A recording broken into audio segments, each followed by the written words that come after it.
चित्तौड़ दर्शन में आज पुनः आप सभी का स्वागत है। नजर डालते हैं आज के समाचारों की ओर। चित्तौड़गढ़ जिले से आए कई बाल वैज्ञानिक अपना अनूठा प्रदर्शन कर रहे हैं अपने विभिन्न मॉडल के माध्यम से, और ये प्रदर्शन कर रहे हैं चित्तौड़गढ़ में स्थित राजकीय बालिका उच्च माध्यमिक विद्यालय शहर में। बुधवार से 2 दिवसीय जिला स्तरीय इंस्पायर अवार्ड्स मानक प्रदर्शनी प्रारंभ हुई, जिसमें जिले भर से चयनित वैज्ञानिक बाल वैज्ञानिक भाग ले रहे हैं, जिसमें छात्राएं भी शामिल है। और इस प्रदर्शनी के माध्यम से उनके द्वारा कई तरह के अनूठे मॉडल जो है प्रदर्शित किए गए हैं। कुछ ऐसे मॉडल हैं जिसको देखते ही दांतों तले अंगुली दबाने के लिए मजबूर होना पड़ रहा है। जिला कलेक्टर द्वारा इस प्रदर्शनी का शुभारंभ किया गया।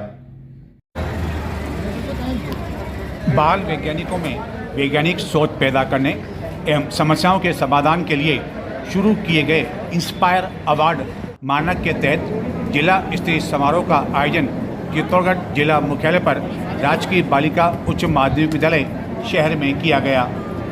2 दिवसीय इस जिला स्तरीय इंस्पायर्ड अवार्ड में जिले के 376 बाल वैज्ञानिकों का चयन किया गया है। इस अवसर पर जिला कलेक्टर ने इस प्रदर्शनी का शुभारंभ करते हुए कहा कि बाल वैज्ञानिक कोई ऐसा काम करे जिनकी समस्या का समाधान हो। उन्होंने आयोजित बालिकाओं द्वारा इंस्पायरिंग डांस को एक महत्वपूर्ण इनोवेशन बताया। जिला कलेक्टर ने कहा कि शहरी ग्रामीण राजकीय विद्यालयों एवं निजी विद्यालयों के बालक बालिकाएं इसमें भाग ले रहे हैं, लेकिन उनमें जिज्ञासा होना बहुत जरूरी है। उन्होंने कहा कि जिज्ञासा से ही इनोवेशन होगा। सोचने, समझने और पढ़ना पूरी मेहनत से करना होगा। उन्होंने चयनित बाल वैज्ञानिकों के उज्जवल भविष्य की कामना की। उन्होंने कहा कि बचपन से ही बच्चों को जैसा ढाला जाता है उसी तरह बच्चे नाम रोशन करते हैं। उन्होंने उम्मीद व्यक्त की कि इस प्रदर्शनी में भाग ले रहे कई बच्चे देश का नाम भी रोशन कर सकेंगे और ऐसे मॉडल बना सकेंगे जो अन्य लोगों को भी प्रेरणा दे सकें एवं अन्य लोगों के लिए यह मॉडल भविष्य में किसी न किसी तरह से काम के रूप में उभर कर सामने आ सकें।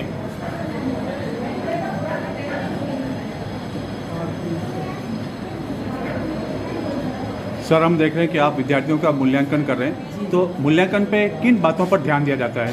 मूल्यांकन में मुख्य रूप से एक तो इसका उपयोग क्या है ना, और लागत कैसी है, और इसमें बच्चे का खुद का इनोवेशन क्या है, इन सारी बातों को देखते हुए मूल्यांकन। तो यहाँ से जो बच्चे चयनित होंगे वो स्टेट लेवल में जाएंगे?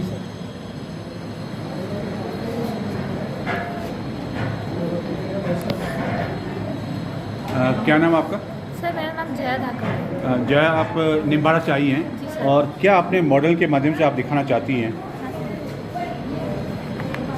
विद्युत घंटी आपने बनाई है। जी सर। बताएं कैसे उपयोग होता है इसका? सर, इसका उपयोग अगर हम इसे बजाएंगे तो मैंने ये यहाँ पर छोटे से लोहे की टुकड़े की यहाँ पर एक कुंडली बनाई है और इसमें चुंबक लगी है। चुंबक अगर और यहाँ पर इस मॉडल में डीसी का उपयोग होता है, पर मैंने एसी का उपयोग किया है, क्योंकि अगर डीसी का उपयोग करती तो ये सिर्फ इसे खींचती और बाकी इसे धक्का नहीं दे पाती।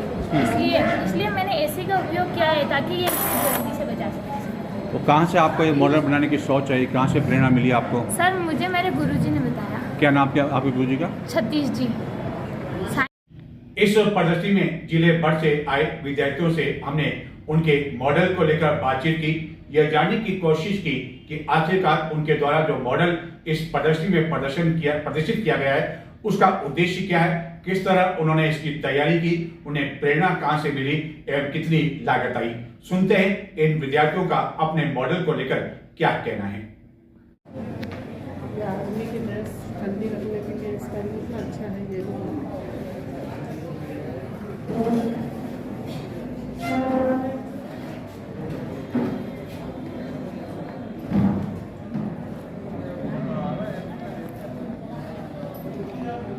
क्या नाम है बेटा? माहिना रुका। कहाँ से आप आए? विजयपुर से। विजयपुर से। और आप? भारत। तो हम देख रहे हैं कि भीषण गर्मी में आपने एक कूलर का उपयोग कर रखा, मटके का ऊपर पंखा भी चल रहा है, तो ये कौन सा कूलर है और क्या इसकी विशेषता है, क्या आपने बनाकर बताने की कोशिश की है? हाँ, मैंने पहले तो एक मटका लिया, जिसके ऊपर मैंने मुंह पर एक कूलर लगाया है, जिसकी सहायता से ये कूलर ऑन करने पर इसके अंदर हवा जाती है, जिससे ये इन छिद्रों के माध्यम से बाहर निकलती है। फिर यहाँ मैंने एक मोटर लगाई है, जिससे ये पूरे पत्तों को गीला करती है, जिससे ठंडी हवा बाहर आती है। और मैंने इसमें एक लाइट लगाई जो रात्रि के समय विद्यार्थी पढ़ने में सहायता मिल सकती है। तो लगभग कितना समय आपको इसको बनाने में लगा और ये कहाँ से आपकी सोच आई कि इस तरह का जो है उपयोग करें और उसको प्रदर्शनी में ले जाएं? मैं गरीब परिवार से हूँ, मैं कुमारी हूँ वैसे ही, और मेरे परिवार की ऐसी स्थिति नहीं कि जो बड़े कूलर AC ला सके, इसलिए मैंने सोच के घर पे ही ये कूलर तैयार किया मेरे भैया की मदद से। क्या नाम है आपके भाई का? गोविंद प्रजापति। तो इसको बनाने से पहले आपने इसका उपयोग करके भी अपने घर में देखा कि वाकई में ये उपयोग हो पाएगा या नहीं? हाँ, घर पे देखा ना। और यदि हम लागत की बात करें तो कितनी लागत इसकी आई होगी? 2-2,500 रुपये। 2-2,500 रुपये में ये बनकर तैयार हो गया। तो ये गर्मी के लिए ही उपयुक्त है या 12 महीने इसका उपयोग कर सकते हैं? 12 महीने उपयोग कर सकते हैं।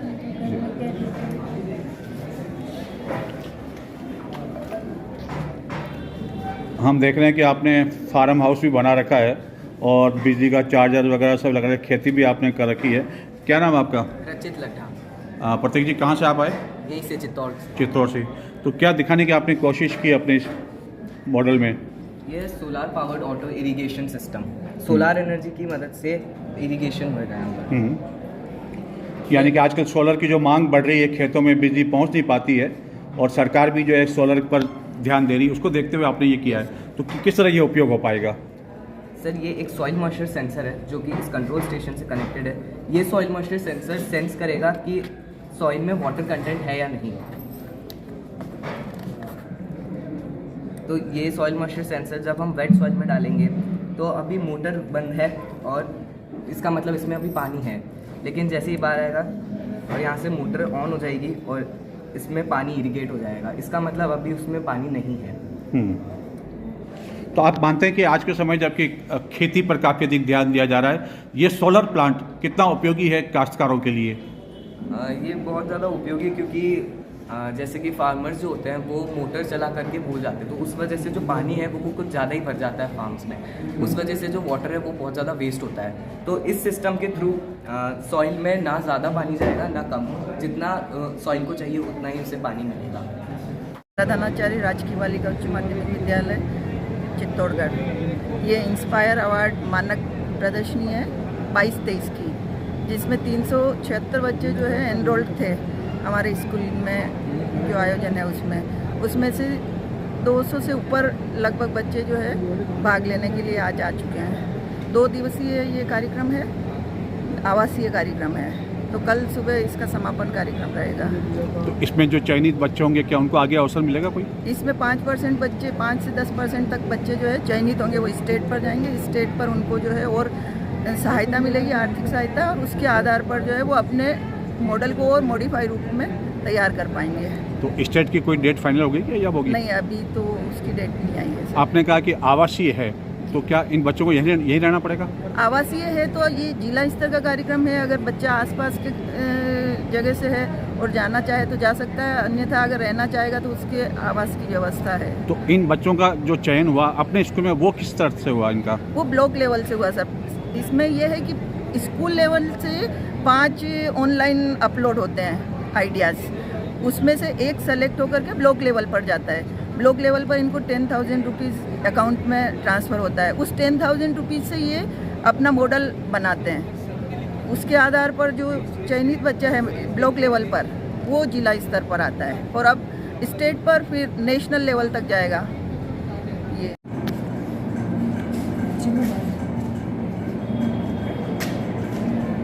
क्या नाम आपका? सुनील मेदानी। सुनील जी, कहाँ से आप आए? करौली से। करौली कहाँ पड़ता है ये? बड़ी शादी। बड़ी शादी। और क्या आपने इस मॉडल में अपने दिखाने की कोशिश की है? इसमें अपने टमाटर के पौधे पौधे को दिखाए। टमाटर के पौधे हैं। हाँ। तो टमाटर के पौधे तो कोई नई बात नहीं होती, इसमें कोई नयापन आपने दिखाया क्या? इसमें पोषक तत्व मिलते हैं। पोषक तत्व टमाटर के पौधे में। हाँ। और क्या टमाटर के पौधे की यदि बात करें, टमाटर की बात करें, और क्या इसका महत्व टमाटर का? इससे कम जगह में ये मिल जाता है। कम समय में ये टमाटर की खेती तैयार की जाती है। हाँ, तो और क्या- जगह भी कम चाहिए इसके लिए। क्या चाहिए कम? जगह। कम, स्थान कम चाहिए। हाँ। तो आप भी किसान परिवार से जुड़े हुए हैं? यस। तो आपके खेत में भी वहाँ टमाटर लगा रखे हैं? हाँ। तो फिर उस टमाटर जो वहाँ तैयार होते हैं, जो उत्पादन होता है, फिर क्या उसका उपयोग क्या होता है? कि मंडी में बेचने के लिए जाते हैं या कहाँ जाते हैं? हाँ, मंडी में बेचते हैं। मंडी में बेच जाते हैं। तो ये जो टमाटर हम देख रहे हैं कि आप इसमें दिखाने की कोशिश की, अभी कच्चे हैं, तो ये क्या अपने आप इन पेड़ों पर पक कर तैयार हो जाते हैं? जो लाल टमाटर हम देखते हैं हाँ। अपने आप तैयार हो जाते हैं, उसके लिए हाँ। कोई प्रयोग किया जाता है? प्रयोग नहीं, ऐसे ही तैयार हो जाते हैं। ऐसे तैयार होता है। हाँ। फिर तैयार जब पक्के हो जाते हैं, लाल हो जाते हैं, तो अपने आप गिर के पक के नीचे गिर जाते हैं या उसको आप तोड़ने पड़ते हैं? अगर ज़्यादा पक जाते हैं तो नीचे गिर जाते हैं, और थोड़े थोड़े पकते हैं तो ये लगे रहते हैं।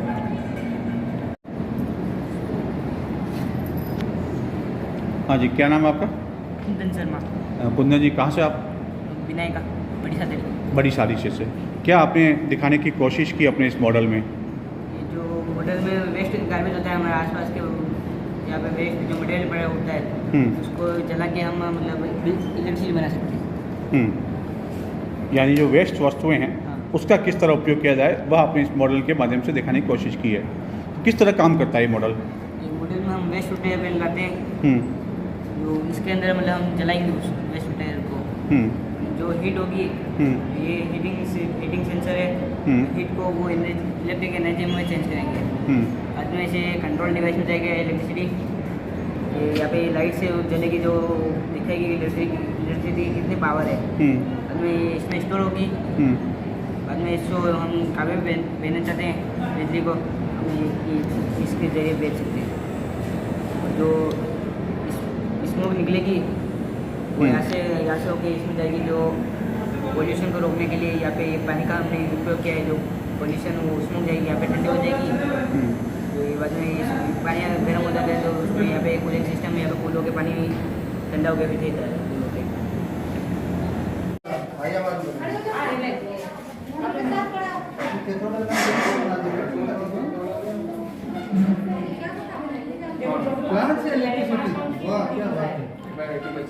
क्या नाम है आपका?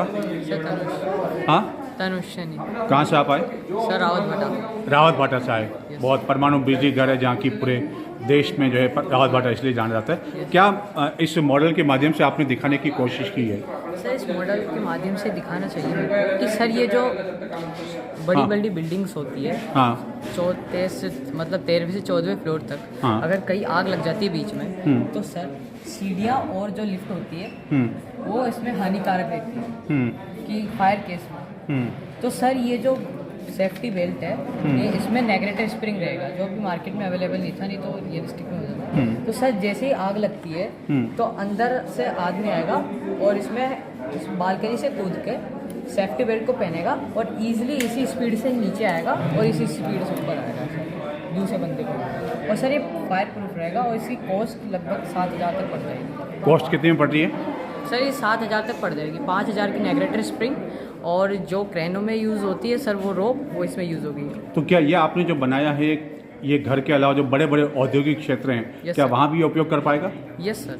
तो आपने ये जो सोच है, ये आपको प्रेरणा कहाँ से मिली? सर ये न्यूज़ के माध्यम से मिली कि यहाँ लोग कूद के मर रहे हैं, तो इसी वजह से मेरे को आइडिया आया। सर अभी कल ही दिल्ली में आग लगी थी, तो उसमें लोग बच गए थे क्योंकि वो नीचे लगी थी थोड़ी आग, तो वहाँ से आदमी कूद भी गए थे और स्टेयर्स की मदद से भी आ गए थे।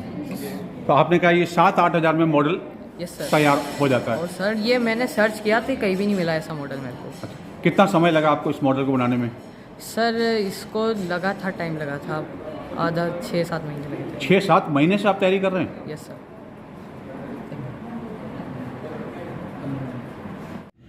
चित्तौड़गढ़ नगर में जारी गर्मी के बीच मंगलवार देर रात्रि को बारिश होने से कुछ देर के लिए रात्रि में मौसम ठंडा हो गया था एवं ठंडी हवाएं चलने लगी थी, लेकिन बुधवार सवेरे होते ही गर्मी ने तीखे तेवर दिखाना शुरू कर दिया और दिन भर गर्मी का असर बढ़ा रहा, जिसके कारण बाजार में भी सन्नाटे की स्थिति देखने को मिली।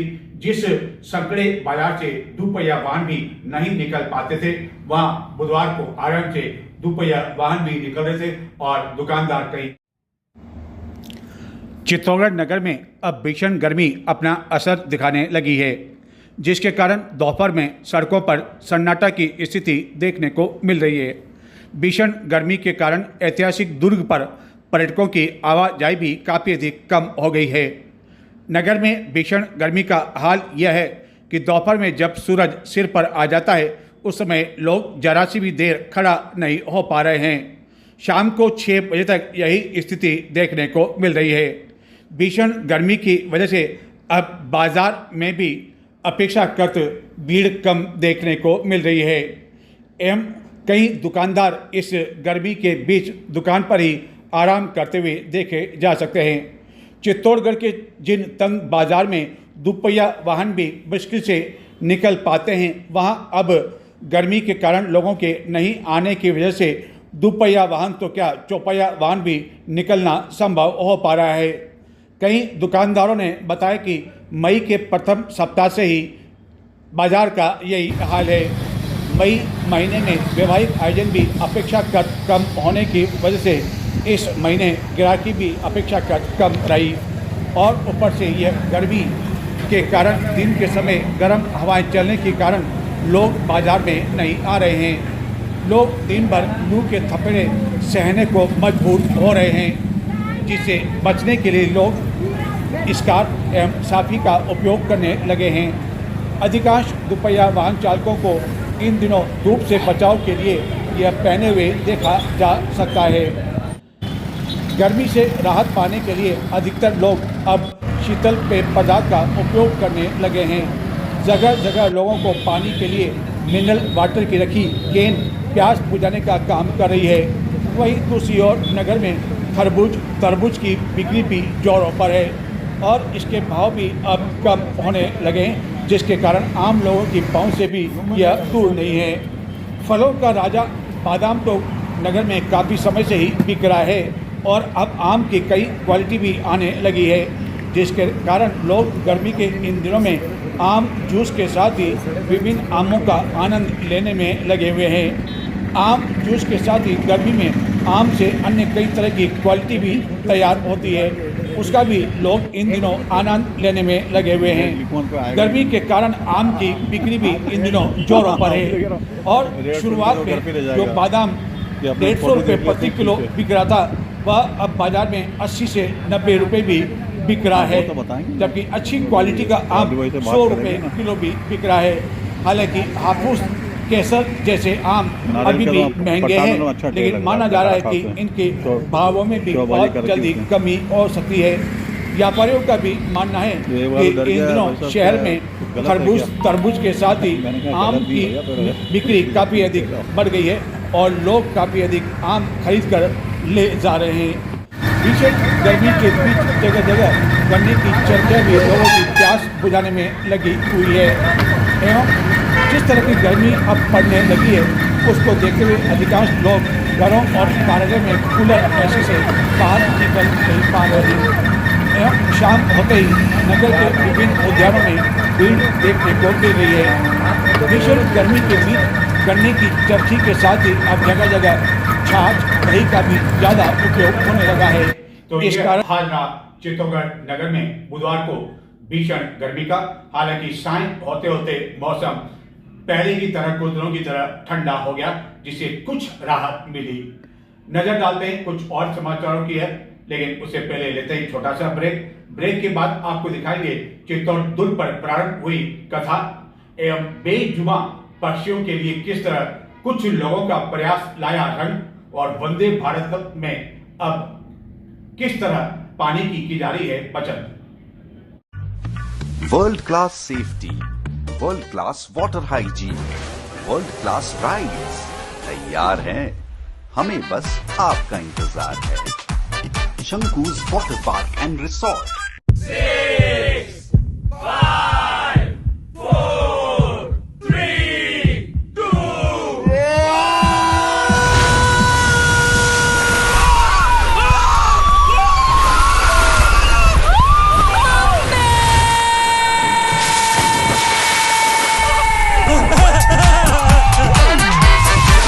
डर जब मस्ती में भीग जाए, हर दिल खुश हो जाए।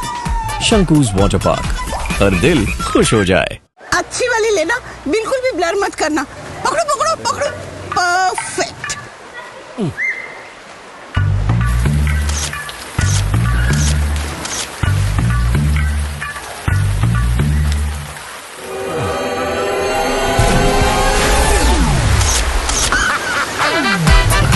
उम्र जब मस्ती में भीग जाए, हर दिल खुश हो जाए। शंकूज वाटर पार्क, हर दिल खुश हो जाए। पापा, अगर मैं फर्स्ट आया तो संडे स्टडीज बंद। और अगर मैं फर्स्ट आया तो तेरी आइसक्रीम की जिद बंद। और अगर मैं फर्स्ट आई तो करेले की सब्जी चालू।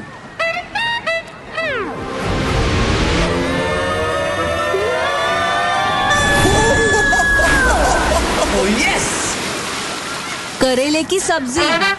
हार जीत जब मस्ती में भीग जाए, हर दिल खुश हो जाए। शंकूज वाटर पार्क, हर दिल खुश हो जाए।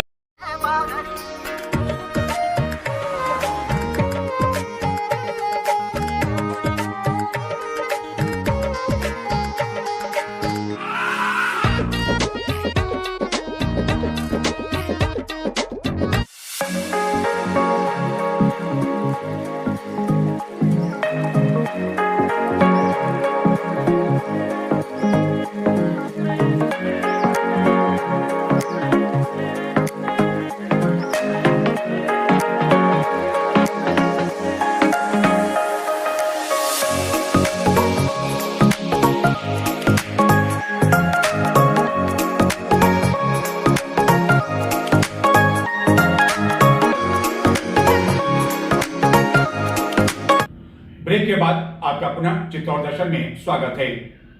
भीषण गर्मी में चित्तौड़गढ़ नगर में विभिन्न व्यापारिक संगठनों आदि द्वारा जगह जगह राहगीरों आदि की प्यास बुझाने के लिए ठंडे पानी के कैन की व्यवस्था की गई है, जहां राहगीरों को निःशुल्क पानी उपलब्ध हो रहा है। जगह जगह परिंदे भी लगाए गए पक्षियों की प्यास बुझाने के लिए। और वहीं दूसरी ओर चित्तौड़गढ़ की नगर पालिका कॉलोनी में केवल 5-6 लोगों ने मिलकर एक ऐसा अनूठा प्रयास किया जिसके कारण बड़ी संख्या में बेजुबान पक्षियों को इस गर्मी में राहत मिल रही है। दिखाते हैं आपको आखिरकार उन्होंने किस तरह का प्रयास किया। भीषण गर्मी को देखते हुए चित्तौड़गढ़ नगर में विभिन्न संस्थाओं, संगठनों एवं लोगों द्वारा पक्षियों की प्यास बुझाने के लिए परिंदे बांधे जा रहे हैं। निश्चित रूप से यह कार्य सराहनीय है, लेकिन ऐसे लोगों से चित्तौड़ दर्शन का आग्रह है कि इस बात का ध्यान रखें कि परिंदे में एक बार पानी डालने के बाद वह पानी जब खाली हो जाए तो नियमित रूप से यह देखा जाए कि परिंदे खाली तो नहीं हैं। ऐसा नहीं कि परिंदे खाली होने पर यहाँ प्यास बुझाने के लिए जो पक्षी आएँ उन्हें यहाँ से निराश होना पड़े। इसी तरह राहगीरों की प्यास बुझाने के लिए चित्तौड़गढ़ नगर में विभिन्न स्थानों पर व्यापारिक संगठनों आदि द्वारा ठंडे पानी की कैन जगह जगह रखी गई है ताकि लोग इस भीषण गर्मी में अपनी प्यास बुझा सकें। हालत यह है कि कई स्थानों पर बड़ी संख्या में रखी कैनें कुछ घंटों में ही इस भीषण गर्मी के कारण खाली होने लगी है। न केवल चित्तौड़गढ़ शहर में बल्कि रेलवे स्टेशन पर भी एक संस्था द्वारा पूरे महीने ही यात्रियों की प्यास बुझाने के लिए कई दिनों से ये काम किया जा रहा है एवं इस भीषण गर्मी में न केवल इंसान बल्कि जानवर भी काफ़ी अधिक परेशान हैं एवं वह भी गर्मी से राहत पाने का प्रयास कर रहे हैं। कोई पानी की टंकी में बैठा देखा जा सकता है तो कोई अन्य स्थान पर। रेलवे स्टेशन पर मानव जल सेवा संस्थान द्वारा इन दिनों भीषण गर्मी में जो पानी से प्यास बुझाई जा रही है उस पानी की भी मांग इतनी अधिक होने लगी है कि प्रतिदिन 800-900 पानी की ठंडी कैन का उपयोग किया जाने लगा है। प्रतिदिन चित्तौड़गढ़ रेलवे स्टेशन से कई ट्रेन गुजरती है एवं हजारों लोगों की प्यास बुझाई जा रही है। निश्चित रूप से यह कार्य काफ़ी अधिक अनुकरणीय एवं प्रेरणादायक है। कुछ लोग इस कार्य में आर्थिक सहयोग भी प्रदान कर रहे हैं। वहीं दूसरी ओर अब हम आपको दिखाते हैं नगर पालिका कॉलोनी में किस तरह की स्थिति है। कई स्थानों पर आपने पक्षियों की प्यास बुझाने के लिए परिंदे बांधते हुए लोगों को देखा होगा, लेकिन यह दृश्य है चित्तौड़गढ़ की नगर पालिका कॉलोनी का, जहाँ की वृक्षों पर पक्षियों को आराम मिल सके इस भीषण गर्मी में। उस दृष्टि से कई मटके लगा दिए गए हैं और इन मटकों में कई पक्षियों को दिन में रात में राहत पाते हुए देखा जा सकता है और भीषण गर्मी में इस मटकों के साथ ही यहाँ परिंदे भी बांधे गए हैं, यानी कि उनकी प्यास भी बुझ रही है और भीषण गर्मी में ये मटके उन्हें काफ़ी अधिक ठंडक और राहत पहुँचा रहे हैं। और इस पेड़ों पर मटके लगाने के लिए कोई आसान काम नहीं था, लेकिन इसके बावजूद नगरपालिका कॉलोनी के कुछ लोगों ने प्रयास किए और उनके ये प्रयास रंग लाए। पहले एक पेड़ पर यह काम किया गया और जब पूरी तरह से सफल रहा तो बाद में अन्य पेड़ों पर भी इस तरह मटके बांधे जाने लगे हैं, जिसमें कई बेजुबान पक्षियों को इन दिनों सहारा मिला हुआ है। कई लोगों ने बताया कि इस तरह का प्रयोग अपने आप में अनूठा है और कई कम स्थानों पर इस तरह की स्थिति देखी जा सकती हो। निश्चित रूप से काफ़ी ऊंचाई पर स्थित इन पेड़ों तक यह मटके बांधना एक बहुत मुश्किल भरा कार्य रहा होगा, लेकिन कहा जाता है यदि ठान ले व्यक्ति तो सब कुछ संभव है और इस संभव को कर दिखाया नगरपालिका कॉलोनी के कुछ लोगों ने, जिन्होंने बताया कि तेज हवा एवं आंधी में कुछ मटके भी टूट गए, लेकिन इसके बावजूद वह फिर से यह मटके लगा देते हैं। देखते हैं इस बारे में इन लोगों का क्या कहना है, जिन्होंने बेजुबान पक्षियों के लिए एक महत्वपूर्ण कार्य आखिरकार कर दिखाया, जो कि अन्य के लिए भी प्रेरणा का कारण बना हुआ है। अच्छा, पहले क्या था यहाँ? अच्छा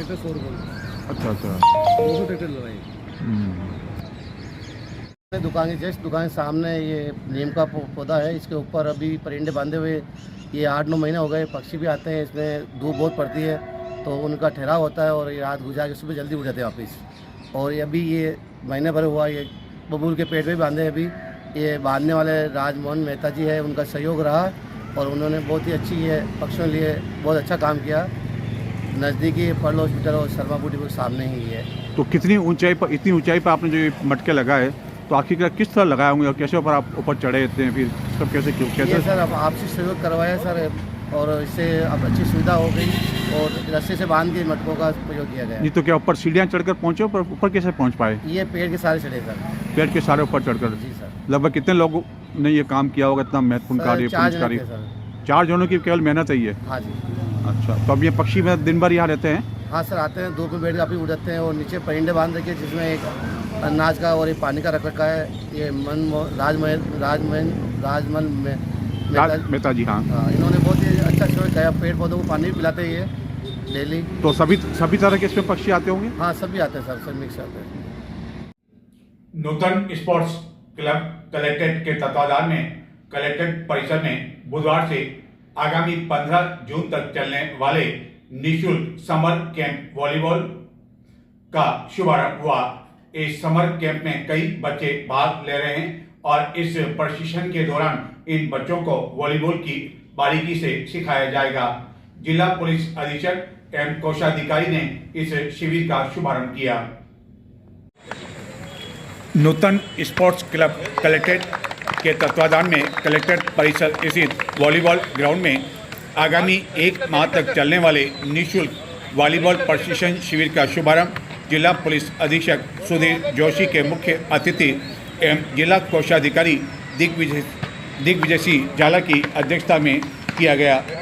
वॉलीबॉल प्रशिक्षण शिविर में 5 वर्ष से अधिक आयु से लेकर कई वयस्क भाग ले रहे हैं, जिन्हें राष्ट्रीय व अंतर्राष्ट्रीय स्तर के कोच द्वारा वॉलीबॉल का प्रशिक्षण दिया जाएगा। जिला पुलिस अधीक्षक सुधीर जोशी ने इस अवसर पर नूतन क्लब की सराहना करते हुए कहा कि खिलाड़ी बच्चों को मोबाइल गेमिंग से दूर रहकर इंडोर आउटडोर गेम्स खेलने की सलाह दें। उन्होंने कहा कि नूतन क्लब द्वारा प्रतिवर्ष बच्चों को ग्रीष्मकालीन वॉलीबॉल प्रशिक्षण शिविर का जो आयोजन किया जा रहा है वह सराहनीय है। इस अवसर पर पहले दिन ओम प्रकाश वर्मा गुड्डूबाई कचौरी की ओर से सभी खिलाड़ियों आदि के लिए निःशुल्क अल्पाहार की व्यवस्था की गई। कार्यक्रम का संचालन पंकज व्यास ने किया। शिविर में भाग ले रहे खिलाड़ियों को मनोहर लाल खट्टी की ओर से किट वितरण किया जाएगा। इस शिविर में भाग लेने वाले खिलाड़ियों ने चित्तौड़ दर्शन से बातचीत करते हुए इस शिविर को लेकर उत्साह दिखाते हुए कहा कि उन्हें इस शिविर के दौरान काफ़ी कुछ सीखने को मिलेगा। कई खिलाड़ियों ने बताया कि वह राष्ट्रीय एवं अंतर्राष्ट्रीय स्तर के वॉलीबॉल खिलाड़ी की तरह खिलाड़ी बनना चाहते हैं और उन्हें पूरी उम्मीद है कि इस 1 माह के दौरान वह वॉलीबॉल की बारीकी भी सीख सकेंगे और उन्हें यहाँ अच्छा प्रशिक्षण मिल सकेगा। चित्तौड़ दुर्ग पर 4 भुजा मंदिर के समीप 7 दिवसीय कथा का शुभारंभ बुधवार को हुआ। इस कथा में भानु देवाचार्य द्वारा कथा का वाचन किया जाएगा। कथा के पहले दिन दुर्ग के तंग मार्गों से कलश यात्रा का आयोजन किया गया, जिसमें बड़ी संख्या में महिला मौजूद थे जो बीच बार में नाचते झूमते हुए चल रही थी।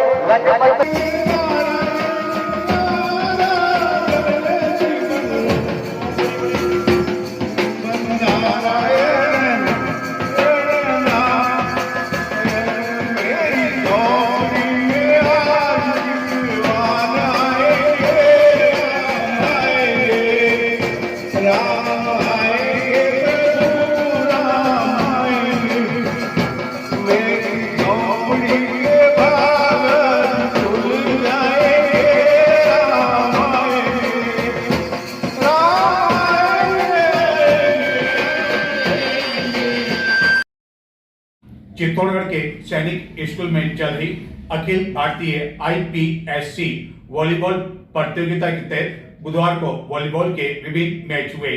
इस दौरान खिलाड़ियों ने विभिन्न रोमांचक शूट आदि के माध्यम से सभी खिलाड़ियों के साथ ही स्थानीय सैनिक स्कूल के छात्रों को आकर्षित किया। Akhil Bharatiya IPSC Indian public school conference volleyball tournament under 14 बालक वर्ग में देश के विभिन्न क्षेत्रों से 6 टीमें भाग ले रही है और शानदार प्रदर्शन कर रही है।